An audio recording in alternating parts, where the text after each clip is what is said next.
कहानी की शुरुआत में हम रसल नाम के एक आदमी को देखते हैं। रसल कोई आम इंसान नहीं बल्कि दुनिया का सबसे शातिर चोर है और आज भी वो एक बहुत ही बड़े बैंक को लूटने जा रहा है। रसल के साथ उसके 3 साथी भी होते हैं और ये चारों वैन में बैठकर न्यूयॉर्क के एक बैंक के सामने अपनी वैन को रोकते हैं। चोरी को परफेक्टली अंजाम देने के लिए ये लोग सफाई करने वालों के सूट पहनकर बैंक में घुसते हैं ताकि लोगों को उन पर शक न हो। बैंक के अंदर मौजूद लोगों के लिए ये एक आम दिन था। वो लोग सोच भी नहीं सकते थे कि क्लीनर्स के सूट में छिपे लुटेरे हैं। और तभी रसल एक टॉर्च निकालकर कैमरा की तरफ टॉर्च की लाइट ऑन करता है, जिससे वो एक एक करके सभी कैमरास को बंद कर देता है। और जैसे ही सभी कैमरास बंद हो जाते हैं तभी ये लोग मास्क पहनकर अपनी अपनी गन निकाल लेते हैं और बैंक के अंदर स्मोक कर देते हैं, जिससे बैंक में हलचल मच जाती है। लेकिन ये चारों गन की नोक पर सभी लोगों को जमीन पर लिटाकर बंदी बना लेते हैं। अब बैंक का पूरा कंट्रोल इन लोगों के हाथ में था, मगर बैंक में स्मोक होने की वजह से कुछ धुआं बैंक के गेट से बाहर निकलता है, जिसे एक सिक्योरिटी गार्ड देख लेता है। और सिक्योरिटी गार्ड जैसे ही बैंक के अंदर आने लगता है तभी दरवाजे से रसल उस सिक्योरिटी गार्ड पर गन तान कर कहता है कि अंदर हमने बहुत सारे लोगों को बंदी बना लिया है और अगर पुलिस वालों ने अंदर आने की कोशिश की तो हम अंदर मौजूद लोगों को एक एक करके मारते जाएंगे। ये कहकर रसल दरवाजा बंद कर देता है। इसके बाद वो पुलिस वाला बाकी पुलिस वालों को इन्फॉर्म कर देता है कि बैंक में कुछ चोर घुस चुके हैं, इसलिए यहाँ पुलिस की एक टीम भेजी जाए। ये खबर पूरे शहर में आग की तरह फैल जाती है और कुछ ही देर में वहां पुलिस की एक बहुत ही बड़ी टीम पहुंच जाती है। ये लोग बैंक को चारों तरफ से घेर लेते हैं, मगर बैंक के अंदर नहीं जा पाते क्योंकि चोरों की तरफ से उन्हें धमकी मिली थी कि अगर एक भी पुलिस वाला बैंक के अंदर आने की कोशिश करेगा तो हम एक एक करके अंदर मौजूद लोगों को मारते जाएंगे। वहीं हम बैंक के अंदर देखते हैं कि रसल और उसके 3 साथियों ने मिलकर बैंक के अंदर मौजूद सभी लोगों को लाइन में खड़ा किया है और एक एक करके सभी से मोबाइल फोन्स ले लेते हैं। लेकिन यहाँ जो इस बैंक का मैनेजर होता है उसका मोबाइल फोन इन्हें नहीं मिलता और जब रसल उससे पूछता है कि तुम्हारा मोबाइल कहाँ है, जिस पर वो कहता है कि मैं अपना मोबाइल फोन घर पर भूल गया हूँ, रसल उसे वार्निंग देता है कि अगर तुमने अपना मोबाइल कहीं छुपा कर रखा है तो मुझे बता दो और अगर मैंने तुम्हारा मोबाइल फोन ढूंढ लिया तो मैं तुम्हारी ऐसी हालत कर दूंगा कि तुम दोबारा खड़े होने के लायक नहीं रहोगे। लेकिन मैनेजर अपनी बात पर अड़ा रहता है और कहता है कि आज मैं अपना मोबाइल फोन घर पर भूल गया हूँ, पर रसल को उसकी बात पर यकीन नहीं होता। इसलिए रसल ने वहां पर जितने भी लोगों से मोबाइल फोन्स लिए थे, रसल उन मोबाइल फोन्स में मैनेजर का नंबर ढूंढता है और वो उस नंबर पर कॉल करता है और तभी उसका फोन रिंग होना शुरू हो जाता है जो उसने दरवाजे के पीछे फेंक दिया था। इस बात से रसल को बहुत गुस्सा आता है और रसल उस मैनेजर को एक रूम के अंदर ले जाता है और वहां उसे बुरी तरह से पीटता है। ये देखकर बाहर मौजूद सभी लोग बहुत ज्यादा डर जाते हैं और सभी लोगों को ये बात समझ आ जाती है कि अगर किसी ने भी चालाकी करने की कोशिश की तो उसका भी वही हाल होगा जो अभी बैंक के मैनेजर का हुआ है। वहीं हम पुलिस स्टेशन में डिटेक्टिव कीथ को देखते हैं। डिटेक्टिव बहुत ही ईमानदार इंसान है, लेकिन इस वक्त वह बहुत ज्यादा परेशान होता है क्योंकि कुछ दिन पहले एक स्मगलर से पकड़े गए $1.5 लाख गायब हो गए थे और इसका इल्जाम डिटेक्टिव कीथ पर लगा है। और तभी उनका सीनियर आकर डिटेक्टिव को बैंक रॉबरी के बारे में बताता है। ये सुनकर डिटेक्टिव को लगता है कि ये प्रमोशन पाने का एक अच्छा मौका है और अगर इस केस को मैंने सॉल्व कर दिया तो शायद मुझ पर से $1.5 लाख का इल्जाम भी हट जाए। इसलिए फौरन डिटेक्टिव उस बैंक के बाहर पहुंचता है। दूसरी तरफ ये खबर बैंक के ओनर को भी मिल जाती है जिसका नाम आर्थर है। आर्थर एक बहुत ही अमीर और पावरफुल इंसान था, इसलिए जब आर्थर को पता चला कि उसके बैंक में डकैती हुई है तो आर्थर को इस बात से कुछ फर्क ही नहीं पड़ा, जिससे हमें पता चलता है कि आर्थर को पैसों की कोई परवाह नहीं है। आर्थर ने बड़े ही आराम से अपने असिस्टेंट से पूछा कि डकैती किस ब्रांच में हुई है, जिस पर उसके असिस्टेंट ने बताया कि डकैती वॉल स्ट्रीट ब्रांच में हुई है। ये सुनकर आर्थर के चेहरे का रंग उड़ गया, जिससे हमें पता चलता है कि जरूर उस ब्रांच में कुछ ऐसा है जो आर्थर के लिए बहुत ही खास है। जिसके बाद बैंक का ओनर तुरंत एक लेडी से मिलता है। इस लेडी का नाम मैडलिन है। मैडलिन एक बहुत ही शार्प माइंड औरत है जो लोगों को अपनी बातों में फंसाकर उनसे अपना काम आसानी से करवा लेती थी और मैडलिन इस काम के पैसे चार्ज किया करती थी बैंक का ओनर आर्थर। मैडलिन से कहता है कि तुम्हें जितने पैसे चाहिए मिल जाएंगे, लेकिन तुम्हें मेरा एक काम करना होगा। उसने मैडलिन को बताया कि मेरे जिस बैंक में चोर घुसे हैं उस बैंक के वॉल्ट में मेरा एक सेफ डिपॉजिट बॉक्स है। Box number 392। उस बॉक्स में मेरा बहुत ही कीमती सामान रखा गया है। जिसे मैं किसी भी कीमत पर खोना नहीं चाहता, और मैं नहीं चाहता कि उस बॉक्स में जो रखा गया है वो किसी दूसरे के हाथ लगे। आर्थर मैडलेन से कहता है कि मैं जानता हूं तुम बहुत ही चालाक हो और तुमने कई अमीर लोगों के मुश्किल काम आसानी से सॉल्व किए हैं, और मैं चाहता हूं कि तुम इस बैंक में जाओ और वहां सेफ डिपॉजिट से बॉक्स नंबर 392 में जो रखा गया है उसे बिना किसी दूसरे के हाथ लगे मेरे पास ले आओ। मैडलेन डील एक्सेप्ट करने से पहले कहती है कि इस बॉक्स में जो रखा गया है उसे तुम्हारे पास पहुंचाने के बाद मुझे तो कोई खतरा नहीं होगा, जिस पर आर्थर जवाब देता है नहीं, इस बॉक्स में जो है वो तुम्हारे पैदा होने से भी पहले का है और इससे किसी को भी नुकसान नहीं है सिवाय मेरे। आर्थर कहता है कि अगर वो चीजें दुनिया के सामने आ गईं तो मुझे दुनिया के सवालों का सामना करना पड़ेगा, जिसे सुनकर मैडलेन समझ जाती है कि आर्थर ने जरूर कई साल पहले कुछ लोगों के साथ गलत किया है। दूसरी तरफ हम बैंक के अंदर का सीन देखते हैं जहां ये चारों रॉबर्स प्लान के मुताबिक अपने काम पर लगे होते हैं। इन रॉबर्स में से एक लड़की भी होती है और ये एक दूसरे को स्टीव, स्टीवी और स्टीवो के नाम से बुलाते हैं ताकि उनका असली नाम किसी को न पता चल सके। अब यहाँ ये रॉबर्स जेंट्स को अलग और लेडीज को अलग लाइन में खड़ा कर देते हैं, जिसके बाद रसल सभी लोगों को कपड़े उतारने के लिए कहता है और सभी को एक जैसे कपड़े देकर कहता है कि इन्हें जल्दी से पहन लो। साथ ही रसल इन सभी लोगों को मास्क भी देता है और उसके बाद ये चारों रॉबर्स भी उन लोगों की तरह सेम कपड़े पहन लेते हैं। अब बैंक के अंदर सभी लोगों के एक जैसे कपड़े थे। रसल ऐसा इसीलिए करता है कि अगर अंदर पुलिस आई तो पुलिस कंफ्यूज हो जाए कि कौन चोर है और कौन आम इंसान।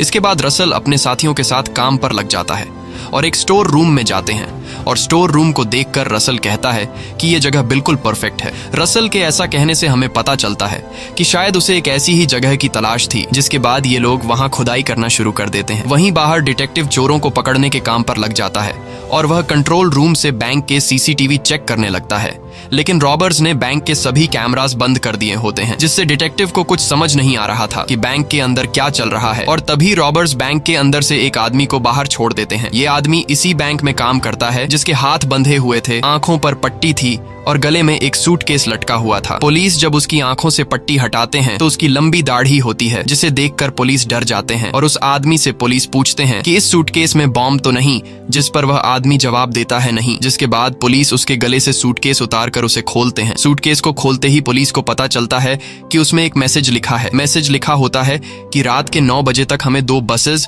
और एक जेट प्लेन चाहिए, जिसमें पायलट भी होना चाहिए और टैंक पूरी तरह से भरा होना चाहिए, और अगर तुमने हमारी बात नहीं मानी तो 9 बजे के बाद हर एक घंटे में हम एक आदमी को कैमरा के सामने मार देंगे, जिसकी जिम्मेदार पुलिस होगी। तभी हम बैंक के अंदर देखते हैं कि बेसमेंट में जितने भी बंदी होते हैं उन सबको एक कमरे में बंद किया होता है। यहीं पर इन हॉस्टेजेस में एक लड़का होता है और वह लड़का अपना मास्क निकाल लेता है।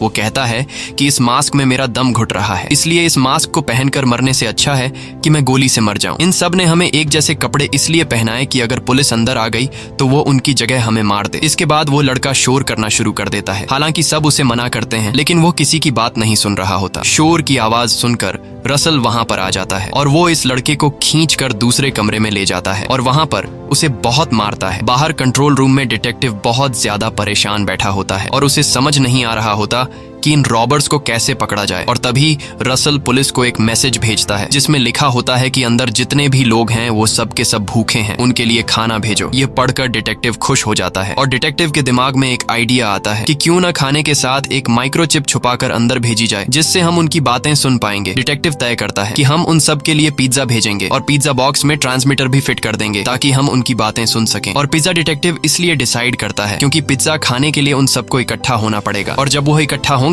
तो हम उनकी बातें आराम से सुन पाएंगे। और इसके बाद पुलिस अंदर पिज्जा भेजवाती है। पिज्जा भेजवाने के बाद डिटेक्टिव और उसके साथी हेडफोन्स लगाकर कंट्रोल रूम में बैठ जाते हैं और उन रॉबर्स की रिकॉर्डिंग सुनने के लिए बेताब हो रहे होते हैं। और तभी उन्हें रिकॉर्डिंग सुनाई देने लगती है, लेकिन उन्हें रॉबर्स की बातें समझ नहीं आती क्योंकि रॉबर्स एक अलग लैंग्वेज में बात कर रहे होते हैं और पुलिस को यह पता ही नहीं होता कि यह कौन सी लैंग्वेज है। अब जब इन लोगों को यह लैंग्वेज समझ नहीं आ रही होती, तब डिटेक्टिव डिसाइड करता है कि वह इस लैंग्वेज को पहचानने के लिए बाहर मौजूद लोगों की मदद लेगा। जिसके बाद इस रिकॉर्डिंग को स्पीकर पर ऑन किया जाता है। तब क्राउड में एक औरत कहती है कि मैं इस लैंग्वेज को पहचानती हूँ, जिसके बाद उस औरत को कंट्रोल रूम में लाया जाता है। वह औरत पूरी रिकॉर्डिंग सुनने के बाद जोर जोर से हंसने लगती है और कहती है कि मैं जानती हूँ कि यह आदमी कौन है और क्या बोल रहा है। यह सुनकर डिटेक्टिव खुश हो जाता है और उससे पूछता है कि कौन है यह आदमी, जिस पर वह बताती है कि यह अल्बेनिया का एक्स प्रेसिडेंट है जो अब इस दुनिया में नहीं रहे। यह उनकी एक पुरानी रिकॉर्डेड स्पीच है, यानी कि अंदर जो रॉबर्स थे उन्हें पता था कि पिज्जा बॉक्स के अंदर ट्रांसमीटर लगे हुए हैं, इसीलिए वो ट्रांसमीटर के आगे एक रिकॉर्डेड टेप चला देते हैं और पुलिस को बेवकूफ बना लेते हैं। दूसरी तरफ मैडलिन न्यूयॉर्क के मेयर के पास आती है। मैडलिन जो एक बहुत ही चालाक लेडी थी, उसने मेयर को भी फंसा रखा था क्योंकि उसके पास मेयर का कोई राज था। इसलिए मैडलिन मेयर के साथ गाड़ी में आकर डिटेक्टिव से मिलती है। मेयर डिटेक्टिव से कहता है कि मैडलिन एक बहुत ही काबिल लेडी है, अगर तुम इसकी बात इन रॉबर्स के लीडर से करवा दो तो मैडलिन तुम्हारा काम आसान कर सकती है। लेकिन डिटेक्टिव किसी की भी कोई भी मदद नहीं लेना चाहता, जिस पर मैडलिन उसे कहती है कि तुम्हें प्रमोशन मिल सकता है। डिटेक्टिव कहता है कि अगर मेरे अंदर काबिलियत होगी तो मुझे अपने आप ही प्रमोशन मिल जाएगा। तब मैडलिन कहती है, लेकिन उस केस का क्या जो तुम्हारे ऊपर चल रहा है, जहाँ पर $150,000 गायब हो गए थे। यहाँ मैडलिन डिटेक्टिव से कहती है कि अगर तुम उन रॉबर्स से मेरी बात करवा दो तो मैं तुम पर $1.5 लाख का लगा हुआ ये केस हमेशा के लिए खत्म कर दूंगी। ये सुनकर डिटेक्टिव मैडलिन का रॉबर्ट्स से बात करवाने को राजी हो जाता है। अब यहाँ डिटेक्टिव बैंक के नंबर पर कॉल करता है और रसल उस कॉल को अटेंड कर लेता है, जिसके बाद डिटेक्टिव फोन मैडलाइन को दे देता है और मैडलाइन रसल से कहती है कि मैं तुम्हारी मदद कर सकती हूँ, तुम यह सब किस लिए कर रहे हो। रसल कहता है कि पैसों के लिए। तब मैडलाइन उसे कहती है कि मैं तुम्हें इतने पैसे दिलवा सकती हूँ जितना तुम बैंक से भी चोरी नहीं कर सकते। मैडलिन कहती है कि मैं न तो पुलिस वाली हूँ और न ही मैं तुम्हारा काम बिगाड़ना चाहती हूँ, बस मुझे बैंक के अंदर से सेफ्टी डिपॉजिट बॉक्स में रखा गया कुछ सामान लेना है। रसल उसकी बात मान लेता है और मैडलिन को अंदर आने की इजाजत दे देता है। कुछ देर बाद रसल और मैडलिन एक दूसरे के आमने सामने होते हैं। मैडलिन रसल से कहती है कि तुम अच्छी तरह जानते हो कि तुम यहाँ से किसी भी कीमत पर भाग नहीं सकते, तुम सरेंडर कर दो। मैं तुमसे वादा करती हूँ कि तुम्हें कम सजा होगी और जब तुम छूट कर आओगे तो तुम्हें $20 लाख दिए जाएंगे, लेकिन बदले में अभी मुझे बैंक के अंदर आने दो, मुझे एक लॉकर से कुछ सामान निकालना है। इस पर रसल कहता है कि कौन सा लॉकर, तुम लॉकर नंबर 392 की बात तो नहीं कर रही। ये सुनकर मैडलिन घबरा जाती है। तब रसल कहता है कि तुम साफ साफ क्यों नहीं बताती कि तुम यहाँ क्यों आई हो। मैडलिन कहती है कि मैं नहीं बता सकती। रसल कहता है कि मैं बताता हूँ, मैं तुम्हें एक कहानी सुनाता हूँ। वर्ल्ड वॉर 2 के दौरान एक अमेरिकन स्विट्जरलैंड के एक बैंक में काम करता था। उस आदमी के नाजी सोल्जर्स से बहुत अच्छे रिश्ते थे। उस आदमी ने अपनी कंट्री से गद्दारी की और मासूमों का खून बहाकर उसने बहुत सारा पैसा कमाया और उन्हीं पैसों से आज वह एक बहुत ही आलीशान जिंदगी जी रहा है। लेकिन अब मेरे पास उस आदमी के खिलाफ सबूत है। रसल कुछ डॉक्यूमेंट्स निकाल कर कहता है कि ये सबूत मुझे उसी लॉकर से मिले हैं जिसे तुम हासिल करना चाहती हो, लेकिन ये डॉक्यूमेंट्स मैं तुम्हें किसी भी कीमत पर नहीं दे सकता, क्योंकि यहाँ से निकलने के बाद अगर मैं पकड़ा गया तो तुम्हें यहाँ जिस आदमी ने भेजा है उसे मुझे किसी भी हाल में छुड़ाना होगा, नहीं तो मैं उसकी सच्चाई पूरी दुनिया के सामने ला दूंगा। अब मैडलिन समझ जाती है कि रसल बहुत ज्यादा चालाक है और वह किसी भी हाल में उसे डॉक्यूमेंट्स नहीं देगा, इसलिए मैडलिन बाहर आ जाती है। बाहर आते ही डिटेक्टिव उससे पूछता है कि तुमसे रॉबर्ट्स ने क्या कहा, लेकिन मैडलिन डिटेक्टिव को कुछ भी नहीं बताती। बैंक के अंदर दिखाया जाता है कि सभी लोगों को अलग अलग कमरों में बंद किया गया है। तभी रॉबर्ट्स के साथ एक लड़की आती है जिसका नाम स्टीवी है। वह एक कमरे में जाती है और वहां से 4 लोगों को उठा कर ले जाती है। वह उन चारों को एक अलग केबिन में बंद कर देती है। बाहर आने के बाद स्टीवी खुद चिल्लाना शुरू कर देती है। उसका जो साथी होता है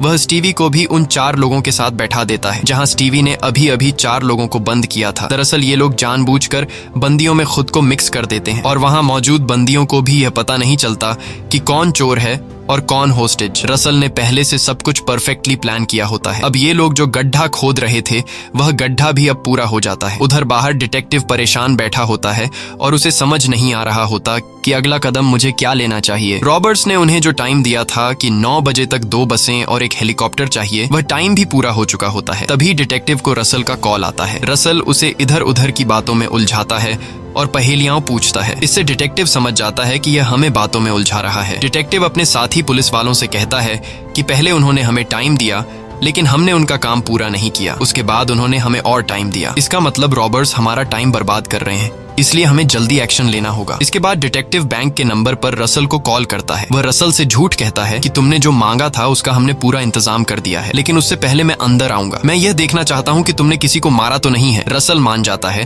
और उसे अंदर आने की इजाजत दे देता है। जब डिटेक्टिव बैंक के अंदर जाता है तो वह रसल का मास्टर प्लान देखता है। वह देखता है कि सभी लोगों ने एक जैसे कपड़े पहने हुए हैं, जिससे पहचानना मुश्किल हो जाता है कि कौन चोर है और कौन होस्टेज। जब रसल आखिरी कमरे में जाता है तो वहाँ 3 लोग होते हैं। उन तीनों के चेहरों पर मास्क नहीं होते और वे बहुत डरे हुए होते हैं। रसल कहता है कि ये वो लोग हैं जो बात बिल्कुल भी नहीं मानते। डिटेक्टिव जब देखता है कि सभी लोग सेफ हैं, तब रसल डिटेक्टिव को बाहर दरवाजे तक छोड़ने के लिए जाता है। यहाँ इन दोनों के बीच बातचीत होती है। डिटेक्टिव रसल से कहता है कि तुम मेरे साथ बाहर क्यों नहीं चले जाते। रसल कहता है कि अभी मेरा काम खत्म नहीं हुआ है और जब मेरा काम खत्म होगा तो मैं वादा करता हूँ कि मैं इसी गेट से बाहर निकलूंगा। फिर रसल डिटेक्टिव से कहता है कि अगर तुम्हारा तुम्हारी और कोई ख्वाहिश हो तो बता सकते हो। डिटेक्टिव मजाक में कहता है कि मेरी ख्वाहिश है कि मैं अपनी गर्लफ्रेंड से शादी कर लूं, लेकिन मेरे पास पैसे नहीं है। अब इन दोनों की बातचीत चल रही होती है कि तभी डिटेक्टिव रसल को जोर से लात मारता है और रसल को सीढ़ियों से नीचे गिरा देता है। और जैसे ही वह रसल का मास्क हटाने वाला होता है, तभी वहां पर रसल का साथी आ जाता है जिसके पास गन होती है और वह उसे गन पॉइंट पर ले लेते हैं, लेकिन वो डिटेक्टिव को कुछ भी नहीं करते और उसे बाहर छोड़ देते हैं। बाहर आने के बाद डिटेक्टिव समझ जाता है कि उनका प्लान बहुत ही मजबूत है। रसल बहुत ही चालाक इंसान है, उसने बहुत ही तगड़ी प्लानिंग की है और ये लोग हमारे साथ खेल रहे हैं। उन्हें सब कुछ पता है कि हम क्या करने वाले हैं, क्योंकि रसल ने डिटेक्टिव से यह कहा था कि मैं जानता हूँ कि कानून के हिसाब से जब तक हम किसी होस्टेज को मारते नहीं हैं, तब तक पुलिस अंदर आकर हम पर हमला नहीं कर सकती। अब डिटेक्टिव ने रसल को जो लात मारी थी, उससे रसल काफी गुस्सा हो जाता है और एक आदमी को ऊपर छत पर ले जाकर कैमरे के सामने उसे गोली मार देता है। इस बात से पूरा माहौल बदल जाता है और डिटेक्टिव कहता है कि अब जाकर रॉबर्स ने गलती कर दी। जिसके बाद डिटेक्टिव पुलिस की एक टीम को अंदर भेजने का फैसला करता है और उसके बाद पुलिस की एक टीम बैंक के अंदर घुसने की तैयारी करने लग जाती है। लेकिन तभी डिटेक्टिव को ख्याल आता है कि रॉबर्स का लीडर बहुत ही चालाक है और वह ऐसी गलती नहीं कर सकता। क्या पता उस आदमी को शूट करने के पीछे भी कोई प्लानिंग हो और उसे हमारी हर एक चाल का पहले से पता हो। ये सब सोचते ही उसे याद आता है कि जिस दाढ़ी वाले लड़के को उन्होंने सबसे पहले छोड़ा था, जिसके गले में उन्होंने मैसेज लटका कर भेजा था, शायद उस बॉक्स के अंदर कुछ न कुछ है। और जब वह उस बॉक्स को खोलकर देखता है तो उसमें एक ट्रांसमीटर होता है, यानी कि उस ट्रांसमीटर से रॉबर्ट्स उनकी सारी बातें सुन रहे थे और उन्हें यह भी पता है कि किस तरह पुलिस आकर उन पर हमला करने वाली है। ये सब समझते ही डिटेक्टिव जल्दी से उस पुलिस टीम के हेड से बात करता है जो अभी बैंक के अंदर जाने वाला है। डिटेक्टिव उसे सारी बात समझाता है कि रॉबर्ट्स को हमारी प्लानिंग के बारे में पता है, हो सकता है उन्होंने पहले से ही तुम्हारे लिए बम फिट करके रखे हों, इसलिए तुम वापस आ जाओ। लेकिन वह ऑफिसर वापस आने से मना कर देता है और कहता है कि मैं सब कुछ कंट्रोल कर लूंगा, यानी कि अब वह उन पर हमला करेगा। और अंदर रसल को और उसके तीनों लोगों को पता है कि उनके ऊपर हमला होने वाला है। लेकिन इससे पहले कि पुलिस अंदर आती, रसल जल्दी से बैंक के अंदर स्मोक कर देता है और यहाँ पर जितने भी होस्टेज होते हैं वह सबको भागने के लिए कहता है और एक एक करके सब के सब दौड़ते हुए बैंक से बाहर निकल जाते हैं। सबने एक जैसे कपड़े पहने हुए थे, इसलिए पुलिस कंफ्यूज हो जाती है। उन्हें समझ नहीं आ रहा था कि गोली किस पर चलाए। अब यहाँ पुलिस सभी लोगों को घेर लेती है और एक एक करके सभी को जमीन पर लिटाकर उनके हाथ पैर बांध देती है और पुलिस की एक टीम बैंक के अंदर चली जाती है, जहां बैंक के अंदर पुलिस बैंक का कोना कोना चेक करती है। लेकिन वहां पर पुलिस को रॉबर्ट्स का नामो निशान तक नहीं मिलता, क्योंकि रॉबर्ट्स होस्टेज में घुल मिलकर बाहर निकल गए थे। हैरान करने वाली बात यह थी कि रसल के जो 3 साथी थे वो तो हॉस्टेजेस के साथ बाहर आ गए थे, लेकिन रसल उनमें शामिल नहीं था और किसी को पता नहीं था कि रसल कहां और किस जगह पर है। रसल किसी भूत की तरह अचानक गायब हो गया था। अब यहाँ पुलिस के लिए सबसे बड़ी प्रॉब्लम यह होती है कि वो इन लोगों में चोरों को पहचान ही नहीं पाते, क्योंकि इन सब ने एक जैसे कपड़े पहने हुए थे। हालांकि यहाँ पर सभी लोग पुलिस की गिरफ्त में होते हैं और पुलिस सभी को एक बस में बैठाकर इन्वेस्टिगेशन के लिए ले जाती है। पुलिस जब बैंक की तिजोरी के पास पहुंचते हैं तो उनकी आंखें खुली की खुली रह जाती हैं, क्योंकि वो लोग देखते हैं कि रॉबर्ट्स अपने साथ 1 रुपया भी नहीं लेकर गए और बैंक का सारा पैसा वैसा का वैसा ही पड़ा है और साथ ही साथ जो उनके हथियार थे वह सब नकली थे, जिससे किसी को मारा नहीं जा सकता। तभी पुलिस को वहाँ वह कपड़ा भी मिलता है जिस पर रेड कलर लगाया गया था, यानी कि जिस आदमी को छत पर गोली मारी गई थी। दरअसल किसी को गोली लगी ही नहीं थी, वह सिर्फ एक दिखावा था। पुलिस ने पूरे बैंक का चप्पा चप्पा छाना, लेकिन उन्हें कुछ भी नहीं मिला, वह खड्डा भी नहीं जो शुरुआत से रॉबर्ट्स खोद रहे थे। डिटेक्टिव को समझ नहीं आ रहा था कि चोर बैंक में चोरी करने घुसे, उन्होंने 1 रुपया भी नहीं चुराया और अचानक भूत की तरह गायब हो गए। पुलिस को बस ये पता होता है कि जितने लोग बाहर हैं उनमें वो 3 रॉबर्स भी हैं जिन्होंने इन सबको बंदी बनाया था। लेकिन डिटेक्टिव को एक बात कंफर्म होती है कि उनमें उनके प्लान का जो मास्टरमाइंड यानी कि रसल, वह उनमें नहीं है, क्योंकि डिटेक्टिव ने रसल की हाइट, कलर और आवाज पहचान ली होती है और अगर वह उनमें होता तो डिटेक्टिव उसे पहचान लेता। रसल ने यह सब कुछ इतने परफेक्ट तरीके से प्लान किया था कि पुलिस सब कुछ जानते हुए भी किसी को पकड़ नहीं सकती थी। आपको कहानी का वह पल याद होगा जब हॉस्टेजेस में बैठा एक लड़का अपना मास्क उतार लेता है और उसके बाद वहां पर रसल आता है। रसल खींचते हुए उसे दूसरे कमरे में ले जाता है और उसकी बहुत पिटाई करता है। दरअसल ऐसा कुछ भी नहीं हुआ होता, वह उन 4 रॉबर्स में से एक रॉबर होता है और वह जानबूझकर लोगों के सामने अपना मास्क उतारता है ताकि लोग यह यकीन करें कि वह भी इन्हीं में से एक है। और अब जब पुलिस इन्वेस्टिगेशन कर रही होती है तो उन्हें इस लड़के पर शक होता है, लेकिन पुलिस के पास कोई भी सबूत नहीं होता, बल्कि एक लड़की यह गवाही देती है कि यह लड़का भी हमारे साथ था और इसकी वजह से हम परेशानी में आने वाले थे क्योंकि इसने अपना मास्क उतार दिया था, जिसके बाद रॉबर्स ने इसे बहुत मारा था। ये सब सुनकर पुलिस इस लड़के को छोड़ देती है। अब इन रॉबर्स के साथ एक लड़की भी थी जिसे वह स्टीवी के नाम से बुलाते थे। और आपको याद होगा कि स्टीवी ने जब 4 लोगों को रूम के अंदर बंद किया और फिर बाहर आकर चिल्लाते हुए ड्रामा करने लगी, जिसके बाद रसल स्टीवी को भी हॉस्टेजेस के बीच में बिठा देता है और अब वह 4 हॉस्टेजेस गवाही दे देते हैं कि यह भी हमारे साथ थी। साथ ही स्टीवी काफी कॉन्फिडेंस से पुलिस को जवाब देती है, जिससे वह पुलिस का शक खुद पर से दूर कर लेती है। और उनका जो तीसरा साथी था उसे तो खुद डिटेक्टिव ने हॉस्टेजेस के बीच में बैठा देख लिया था। जब डिटेक्टिव बैंक के अंदर गया था तो आखिर में रसल उसे एक रूम के अंदर लेकर गया, जहाँ रूम में 3 ऐसे लोग थे जिनके मुंह पर मास्क नहीं था। दरअसल यह तीनों रॉबर्स थे और जानबूझकर इन तीनों को बिना मास्क के दिखाया गया ताकि डिटेक्टिव को यकीन हो जाए कि यह तीनों हॉस्टेजेस हैं। अब डिटेक्टिव ने खुद इस तीसरे आदमी को हॉस्टेजेस की हालत में देखा था, इसलिए डिटेक्टिव इस तीसरे चोर को भी छोड़ देता है। कुछ देर बाद डिटेक्टिव का सीनियर आता है और डिटेक्टिव सीनियर से कहता है कि यह सब कुछ एक परफेक्ट प्लान था। रॉबर्स ने शुरू से लेकर आखिर तक सब कुछ परफेक्टली प्लान किया था, इसलिए हम कुछ भी नहीं कर सकते। कैप्टन कहता है कि हमें अब इस केस को बंद करना होगा क्योंकि किसी का खून नहीं हुआ, एक पैसा भी चोरी नहीं हुआ और न ही किसी ने इस केस को सॉल्व करने के लिए कोई रिपोर्ट लिखवाई है। तो इस तरह हमें अपना टाइम वेस्ट नहीं करना चाहिए। लेकिन डिटेक्टिव इतनी आसानी से केस बंद नहीं करना चाहता था और वह अब भी इस केस की सच्चाई जानने में लग जाता है। और जब वह बैंक के डॉक्यूमेंट्स देख रहा होता है तो उसे पता चलता है कि बैंक में सभी लॉकर्स मौजूद हैं, लेकिन लॉकर नंबर 392 गायब है, उसका कोई रिकॉर्ड नहीं है। और इससे डिटेक्टिव को शक होता है कि जरूर उस लॉकर में कुछ कीमती सामान था जिसे इन रॉबर्स ने चोरी कर लिया और यही वजह थी कि रॉबर्स ने ढेर सारे पैसे छोड़कर सिर्फ उसी तिजोरी से वह कीमती सामान चुरा लिया। दूसरी तरफ हम बैंक के मालिक आर्थर को देखते हैं, जिसके पास मैडलेन आती है और वह आर्थर को कहती है कि जो डॉक्यूमेंट्स तुम्हें चाहिए थे वह लुटेरे अपने साथ ले गए और वह डॉक्यूमेंट्स लुटेरे अपने साथ इसलिए ले गए ताकि अगर वह लोग फ्यूचर में कहीं फंस जाएं तब वह इन डॉक्यूमेंट्स का इस्तेमाल करके तुम्हें मजबूर करेंगे ताकि तुम उसे छुड़वाओ। मैडलेन कहती है मैं इतनी बेवकूफ नहीं हूँ, उस लॉकर में उन पेपर्स के अलावा भी कुछ था, नहीं तो वह लोग इतना बड़ा रिस्क नहीं लेते और मैं जानती हूँ कि वहाँ तुमने ढेर सारे हीरे रखे थे। दरअसल उस लॉकर के अंदर बहुत ही कीमती हीरे थे, इसलिए रॉबर्स सारे हीरे लेकर वहां से निकल जाते हैं और पैसों को हाथ भी नहीं लगाते। आर्थर कहता है कि उन हीरों के साथ वहां पर एक बहुत ही कीमती रिंग भी थी जो कि एक पेरिस के बहुत बड़े बैंकर की पत्नी की थी और वह बैंकर मेरा दोस्त था। वर्ल्ड वॉर 2 के दौरान उनके पूरे परिवार को बंदी बना लिया गया। मैं चाहता तो मैं उसे बचा सकता था, लेकिन नाजी सोल्जर्स ने मुझे ढेर सारे पैसे दिए, इसलिए मैंने उन्हें नहीं बचाया। आखिर में आर्थर मैडलेन को एक चेक देकर कहता है कि मैंने तुमसे जो भी कहा उसका बाहर किसी को भी पता नहीं लगना चाहिए और मैडलेन चेक लेकर वहां से चली जाती है। इस तरह से दिन गुजरते हैं और हमें एक हफ्ते के बाद का सीन दिखाया जाता है जहां हम देखते हैं कि रसल कहीं और नहीं बल्कि अभी भी उसी बैंक में है। आपको वह पल याद होगा जब रसल एक स्टोर रूम में आता है और स्टोर रूम को देखकर रसल कहता है कि यह जगह बिल्कुल परफेक्ट है, ये वही स्टोर रूम होता है। दरअसल रसल और उसके लोगों ने पीछे के जो शेल्व्स होते हैं उन्हें आगे शिफ्ट कर दिया होता है और इसे सेम टू सेम उसी तरह से लगा दिया होता है जिस तरह से वह पहले थे। और पिछले एक हफ्ते से रसल यहीं पर छुपा हुआ था और उन्होंने जो खड्डा खोदा था वह इसलिए खोदा गया था ताकि रसल को वॉशरूम जाने के लिए कभी भी बाहर न निकलना पड़े। इस तरह से एक हफ्ता गुजरने के बाद रसल उस लॉकर में से चुराए गए सारे हीरे एक बैग में रख लेता है और बैंक से निकलने लगता है।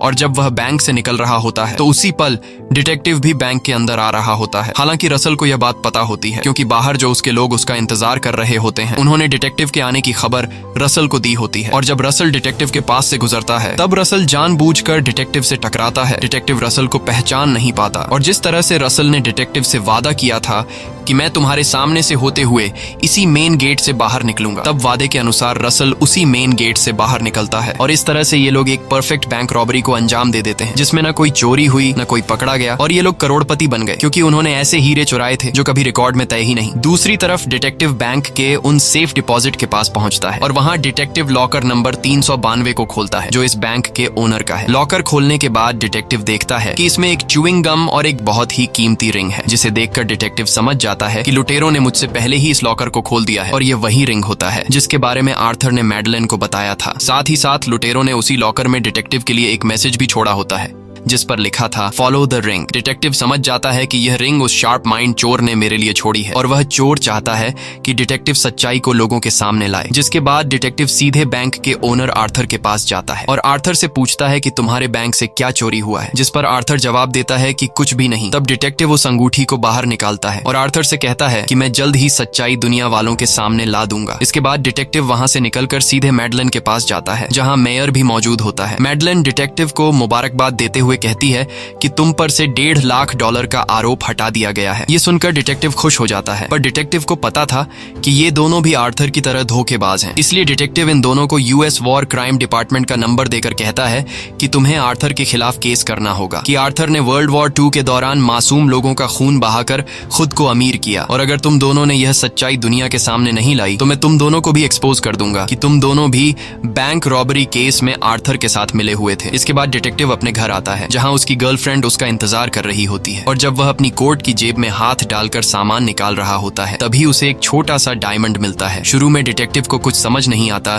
कि यह मेरे जेब में कैसे आया, पर तभी उसे याद आता है कि जब मैं बैंक के अंदर जा रहा था तब मेरे साथ एक आदमी टकराया था, और उसी आदमी ने मेरे जेब में यह हीरा डाला, और वह आदमी कोई और नहीं बल्कि उस बैंक रॉबरी का मास्टरमाइंड था। दरअसल रसल उसकी जेब में हीरा 2 वजह से डालता है। एक वजह यह थी कि उसने जो वादा डिटेक्टिव से किया था कि मैं तुम्हारे सामने गेट से निकलूंगा, और दूसरी वजह यह थी कि जब बैंक के अंदर डिटेक्टिव रसल से मिलने आया था तब डिटेक्टिव ने रसल से कहा था कि मैं अपनी गर्लफ्रेंड से शादी करना चाहता हूं, लेकिन मेरे पास पैसे नहीं है। अब यहाँ डिटेक्टिव इस हीरे को देखकर मुस्कुराता है। इसी के साथ ये कहानी खत्म हो जाती है। अगर आपको ये वीडियो अच्छी लगी हो तो हमारे चैनल को सब्सक्राइब और वीडियो को लाइक जरूर कीजिए।